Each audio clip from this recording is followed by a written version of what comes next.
कहाँ पर है सर? गया हुआ है, पता नहीं, हमको तो नहीं मालूम है। हम तो क्या पंडा चौक में होगा तो इधर चलने का आवाज गाड़ी है ना उसके बाद।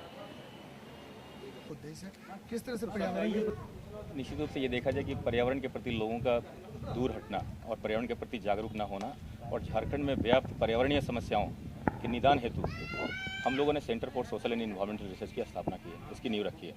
Centre for social and environmental research जो होगा हमारा पूर्ण रूप से सामाजिक एवं पर्यावरण के ऊपर में शोध से संबंधित हम लोग कार्य करेंगे।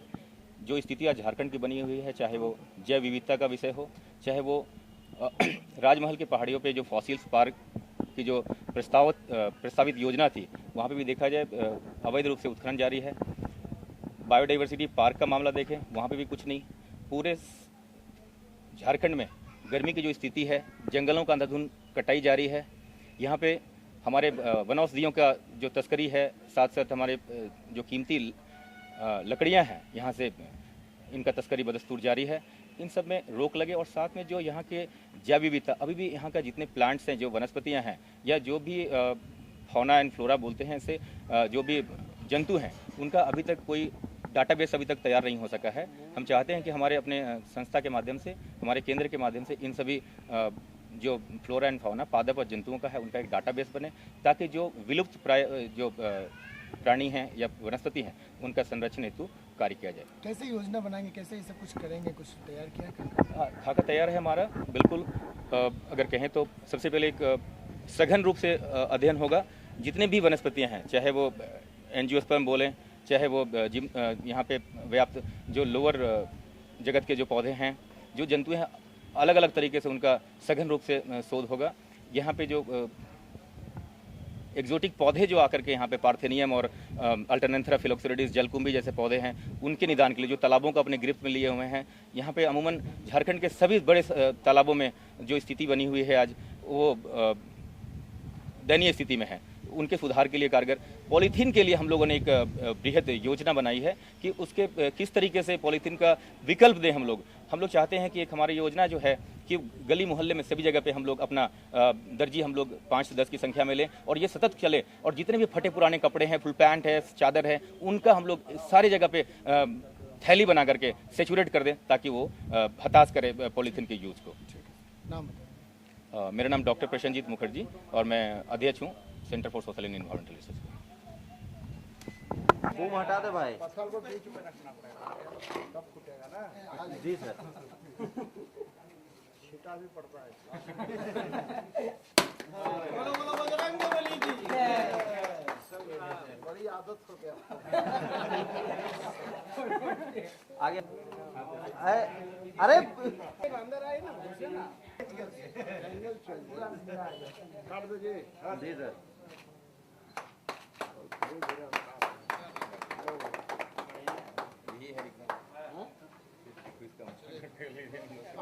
आए हुए विशिष्ट अतिथि श्री सरजू राय, पूर्व मुख्यमंत्री झारखंड का भी मैं हार्दिक स्वागत हार्दिक अभिनंदन करता हूं। और आए हुए तमाम हमारे सुखदेव नगर के तमाम गवर्नमेंटल रिसर्च की तरफ से हार्दिक स्वागत हार्दिक अभिनंदन करता हूं।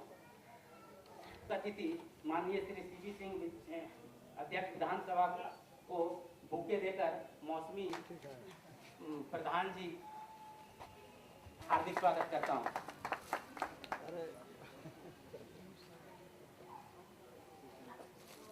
विशिष्ट अतिथि अरविंद जी बुके दे करके हमारी प्रोफेसर सुखदेव नगर स्वागत समिति की ओर से माननीय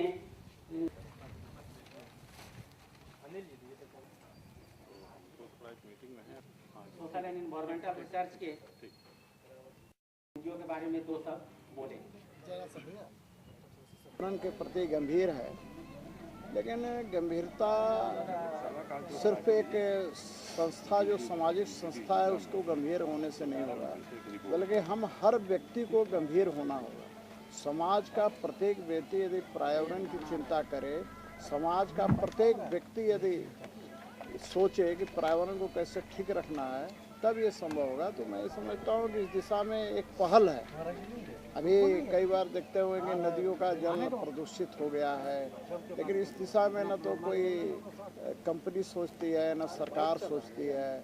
आज रांची शहर के अंदर आप तालाब देखेंगे जिसका जल को ही एक तरह से हम लोग ग्रहण करते हैं, वो भी इतना प्रदूषित हो चुका है। और प्रदूषित करने के लिए कोई बाहर से नहीं आ रहा, प्रदूषित करने के लिए हम लोग दोषी हैं। इस बात में की जागरूकता होनी चाहिए कि कोई भी काम करे तो पर्यावरण कैसे सुरक्षित रहे, इस दृष्टि से विचार करें। और नहीं तो एक दिन स्थिति ऐसी हो जाएगी कि कहा है ना कि अपने काम जो किए हैं उसका कर्म का फल भी स्वयं को भोगना पड़ता है। तो आज यही स्थिति है, इसलिए हर व्यक्ति पर्यावरण को कैसे सुरक्षित रहे, कूड़ा कचरा कहाँ फेंकें, नदियों में गंदा न करें, तालाबों को गंदा न करें, उसको सुरक्षित रखें। अभी तो रांची को खास कर देखिएगा कि आज रांची में कंक्रीट से भर जा रहा है और जिसके कारण बोरिंग हो रहा है। आज बोरिंग में पानी नहीं मिल रहा है। अभी कई जगह विधायक होने के नाते मैं चाफा नल के लिए गड़वाता हूँ लोगों के कहने पर।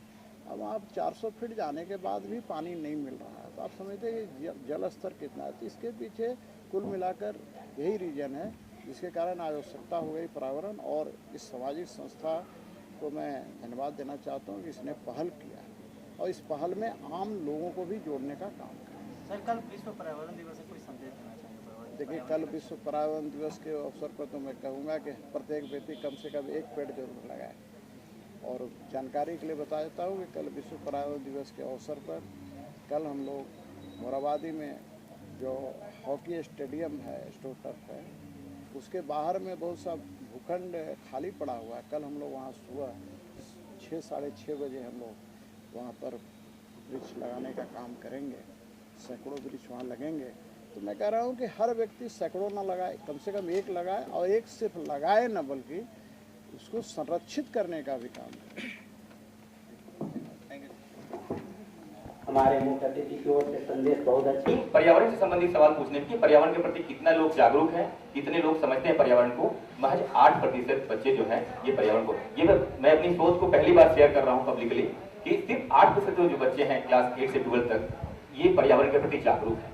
हम लोगों ने देखा कि पर्यावरण जागरूकता के लिए अभी बता रहे थे हमारे विधानसभा अध्यक्ष महोदय कि जब तक सभी लोग पर्यावरण के प्रति जागरूक ना होंगे, आगे नहीं आएंगे उनकी सुरक्षा के लिए, तब तक पर्यावरण की सुरक्षा नहीं हो सकती है। उसी में हम लोगों ने देखा कि सिर्फ 8% बच्चे अगर जागरूक हैं और बाकी एक क्या। इसी कारण से हम लोगों ने इसकी नींव रखी। साथ में तालाबों की जो स्थिति है यहाँ पे, एक तरीके से मैंने तालाबों का शोध किया है कि सभी जगह पे जलकुंभी का पौधा, और एक नया शोध ये भी है जलकुंभी के साथ एक नया पौधा है जो एक्सोटिक पौधा है। विदित होगा कि विश्व प्रसिद्ध पादप जीवाश्म वैज्ञानिक डॉट पे खटाई में पड़ा हुआ है और वहां पे बेशकीमती और काफी अभी तक हमारा कोई डाटाबेस नहीं है पूरे प्लांट्स और एनिमल्स के फ्लोरा एंड फौना का। ये काम पॉलिथीन का होता क्या है कि पॉलिथीन के जब हम लोग हम लोगों ने विकल्प की योजना बनाई है और लगभग 10 वचन देता हूँ आप सबों को, हमारे माननीय अतिथियों को, मीडिया कर्मियों को, ये आने वाले निस्वार्थ भाव से राज्य में पर्यावरण के प्रति लोगों को जागरूक करने के सचिवराज से अपना 2 शब्द रखें। अतिथि और विधानसभा के धन्यवाद और इसके प्रबंध समिति के सदस्य, इसलिए इसके किसी एक पहलू को लेकर काम करना, उसमें भरोसा दिलाना। जैसे आज कहा आपने कि प्लास्टिक का कोई विकल्प पुराने समय की चीज नहीं है, आज से 30-40 साल पहले प्लास्टिक नहीं था। आपकी पहल को आगे सराहा जाए, सबों के साथ आप सबको बहुत बहुत कई तरह की बीमारियां, संक्रामक बीमारियां, लोगों के स्वास्थ्य पर इसका असर पड़ता है।